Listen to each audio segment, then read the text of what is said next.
এই ইঁদুর যখন আমাদের বাড়িতে ঢোকে পুরো বাড়ির জিনিসপত্র তছনছ করে কেটে ফেলে। আর এই ইঁদুরের হাত থেকে বাঁচার জন্য আমরা কেমিক্যালযুক্ত ওষুধ ব্যবহার করি, কিন্তু সেগুলো আমাদের শরীরের জন্য একদমই ভালো নয়, বিশাল ক্ষতিকারক। যদি বাড়িতে ছোট বাচ্চা থাকে বা বয়স্ক মানুষ থাকে তাহলে কখনোই কিন্তু কেমিক্যালযুক্ত ওষুধ ব্যবহার করবেন না, সেটা ইঁদুর মারার জন্য হোক বা মশা তাড়ানোর জন্য হোক। কেমিক্যালযুক্ত ওষুধ না ব্যবহার করে যদি ঘরোয়া পদ্ধতি ব্যবহার করেন তাহলে কিন্তু শরীরে কোনো ক্ষতি হবে না, আর ইঁদুর বা মশা কিন্তু বাড়ি ছেড়ে একদম পালিয়ে যাবে। তো মশা তাড়ানোরও অনেক ভিডিও আমি আপনাদের সাথে শেয়ার করেছি, যেগুলো একদম ঘরোয়া, সেগুলো আপনারা চাইলে দেখতে পারেন আমার চ্যানেলে গিয়ে। তো আজকে আমি শেয়ার করব ইঁদুর তাড়ানোর একদম ঘরোয়া পদ্ধতি। তো ইঁদুর কিন্তু মরবে না এতে, ইঁদুর ঘর ছেড়ে পালিয়ে যাবে। তো তার জন্য দেখুন এখানে আমি নিয়ে নেব কিছুটা পরিমাণ কাঁচা লঙ্কা। তো এখানে কিছুটা পরিমাণ কাঁচা লঙ্কা নিয়েছি। আর কাঁচা লঙ্কাকে আমরা যদি ইঁদুর তাড়ানোর কাজে ব্যবহার করি তাহলে ইঁদুর কিন্তু খুব সহজেই পালিয়ে যাবে। আর এই কাঁচা লঙ্কাটা যেমন তেমন কাঁচা লঙ্কা নয়, এটা একদম ঝাল কাঁচা লঙ্কা। তো অবশ্যই চেষ্টা করবেন একদম ঝাল যে কাঁচা লঙ্কা সেটা নেওয়ার। আর এইভাবে একটা হামাদিস্তার মধ্যে নিয়ে কাঁচা লঙ্কাটাকে একদম থ্যাতো করে নিতে হবে। তো দেখতেই পাচ্ছেন, দেখুন আমি অনেকটাই থ্যাতো করে নিয়েছি, যতটা সম্ভব ততটা কিন্তু এখানে থ্যাতো করে নেবেন। তো এই কাঁচা লঙ্কাটা থ্যাতো হয়ে গেছে। এবার এই কাঁচা লঙ্কাটাকে সাইডে রেখে দেব। আর এবার এখানে নিয়ে নেব একটা বাটি। আর এই বাটির মধ্যে আমি কিছু জিনিস দিয়ে দেব, যার কারণে আমাদের বাড়ি থেকে ইঁদুর কিন্তু সারা জীবনের জন্য পালিয়ে যাবে। তো এখানে আমি প্রথমেই দিয়ে দিচ্ছি 3 থেকে 4 চামচের মতন বেসন। এই বেসন কিন্তু ইঁদুর খেতে খুবই ভালোবাসে। বেসন যদি বাড়িতে না থাকে আটা, ময়দা, চালের গুঁড়ো এসবও কিন্তু ব্যবহার করতে পারেন। সুজি, যে কোনো জিনিস কিন্তু ইঁদুর যেটা খেতে ভালোবাসে সেটা কিন্তু এখানে আপনারা ব্যবহার করতে পারেন। এবার বেসনের সাথে আরও কিছু জিনিস দিয়ে দেবো, যেটা ইঁদুর তো খাবে কিন্তু খেয়ে বাড়ি ছেড়ে পালিয়ে যাবে। তো এখানে 1 চামচ মতন আমি ভিনিগার দিয়ে দিলাম। ভিনিগার দিয়ে যে স্মেল, সেই স্মেল কিন্তু ইঁদুর কখনোই পছন্দ করে না, ইঁদুরের কখনোই কিন্তু সহ্য হয় না। সেই জন্য এখানে অবশ্যই 1 চামচ পরিমাণে ভিনিগার দেবেন। খুব বেশি দেওয়ার দরকার নেই, কেননা খুব বেশি দিলে এই ভিনিগারের স্মেলে কিন্তু ইঁদুর খেতে আসবে না।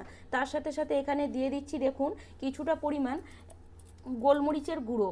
তো কিছুটা পরিমাণ গোলমরিচ এখানে নিয়েছি, আর দিয়ে দিলাম গোলমরিচের যে ঝাঁঝ, গোলমরিচের যে একটা ঝাল ভাব, সেটা কিন্তু ইঁদুর খেয়ে কখনোই সহ্য করতে পারবে না। সেই জন্য কাঁচা লঙ্কা আর এদিকে গোলমরিচ, বুঝতেই পারছেন ইঁদুর খেলে কিন্তু ইঁদুরের পেটে এটা কখনোই সহ্য হবে না। তো এবার যে কাঁচা লঙ্কাটা আছে সেটা এবার এখানে নিয়ে নেব।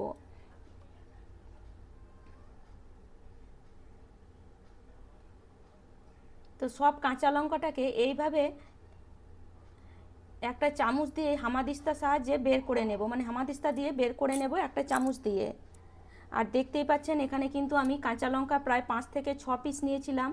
আর এবার কাঁচা লঙ্কাটাকে খুব ভালো করে কিন্তু এই বেসনের সাথে মিশিয়ে নিতে হবে। কিছুক্ষণ ধরে মিশিয়ে নেবেন যাতে বেসনের মধ্যে কাঁচা লঙ্কাটা খুব ভালো মতন মিশে যায়।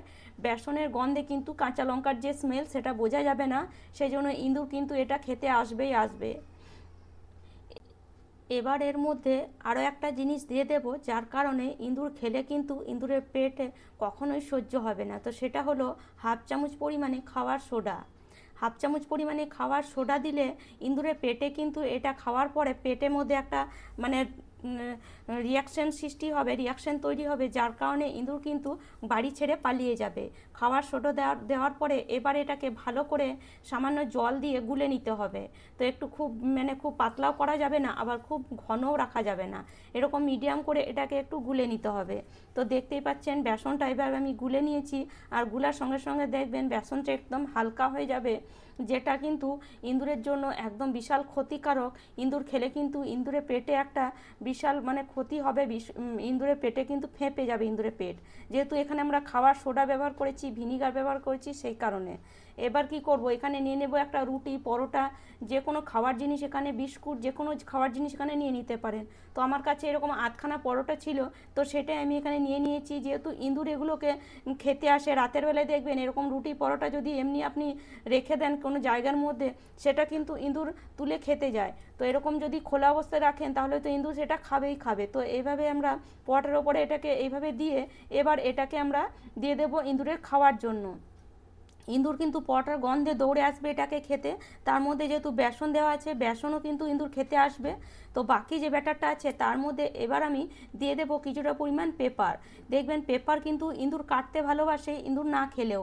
তো যদি এর মধ্যে পেপার দিয়ে দেন তাহলে কিন্তু পেপার কাটার জন্য ইঁদুর আসবে, আর এর মধ্যে যেহেতু বেসন আছে সেজন্য বেসনটাও কিন্তু ইঁদুর খেতে আসবে। তো কিভাবে এটাকে ব্যবহার করবেন পেপার দেওয়ার পরে সেটা কিন্তু অবশ্যই দেখবেন, না দেখলে কিন্তু বুঝতে পারবেন না। তো দেখুন এভাবে আমি পেপারগুলোকে দিয়ে এবার এই যে ব্যাটারটা আছে ব্যাটারের মধ্যে ভালো করে মিশিয়ে নিচ্ছি। এইভাবে মিশিয়ে নিলে কি হবে, পেপারগুলো ইঁদুর কিন্তু খেতে আসবে আর বেসনটাও কিন্তু খেতে আসবে। সে খেতে আসার জন্য যখনই খাবে সে কিন্তু খাওয়া শুরু করবে, এমন নয় যে সে দেখে পালিয়ে যাবে। এবার এগুলোকে আমরা রেখে দেব এমন জায়গার মধ্যে যেখানে ইঁদুর কিন্তু 100% খেতে আসবে, সেটা হলো রান্নাঘরে। রান্নাঘরে যদি আপনারা এই রেমেডিটা বানিয়ে রেখে দেন তাহলে ইঁদুর কিন্তু না খেয়ে যাবে না, সে আজ না হলে কাল অবশ্যই খেতে আসবে।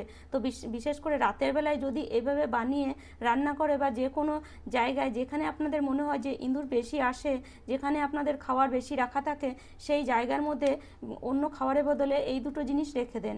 দেখবেন কোনো না একটা ইঁদুর একটা ইঁদুর খাবেই খাবে। আর যখনই সে খাবে তখনই কিন্তু তার শরীরে একটা রিয়াকশান তৈরি হবে, তার নিঃশ্বাস নিতে কষ্ট হবে, তার জল তেষ্টা পাবে। তো সেই কারণে কিন্তু সে আর সেই বাড়িতে থাকবে না, সে তখন বাড়ি ছেড়ে কিন্তু এদিকে সেদিকে ছুটে বেড়াবে জলের খোঁজে, বা তার নিঃশ্বাস নিতে যখন কষ্ট হবে সে তখন বাড়ি ছেড়ে কিন্তু বাইরেই পালিয়ে যাবে। আর দ্বিতীয়বার কিন্তু সেই বাড়িতে আর সে কখনোই আসবে না। তো এইভাবে কিন্তু আপনারা খুব সহজেই আপনাদের বাড়ি থেকে ইঁদুর তাড়িয়ে ফেলতে পারেন, কোনো রকম শরীরে ক্ষতি না করে। এইভাবে যদি রেমেডি বানান তাহলে আপনাদের শরীরেও কোনো ক্ষতি হবে না, আর ইঁদুর কিন্তু মরবে না, বাড়ি ছেড়ে আপনাদের পালিয়ে যাবে। ইঁদুর মারার থেকে ভালো যদি আপনারা বাড়ি থেকে তাড়িয়ে দেন, তাহলে আপনাদেরও কিন্তু ইঁদুর মরলে যে একটা স্মেল সেটাও কিন্তু পাবেন না। আর কোনো জিনিসকে মারা আমাদের কিন্তু একদমই উচিত নয়। তো আশা করি বন্ধুরা আজকের টিপসটি আপনাদের কাজে আসবে। আর আমার টিপস যদি আপনাদের ভালো লাগে তাহলে অবশ্যই লাইক করবেন, শেয়ার করবেন। আর আমার চ্যানেলে নতুন বন্ধু হয়ে থাকলে চ্যানেলটিকে অবশ্যই সাবস্ক্রাইব করে নেবেন এরকম নিত্য নতুন টিপস দেখার জন্য। তাহলে চলুন আজ এই পর্যন্ত, ধন্যবাদ।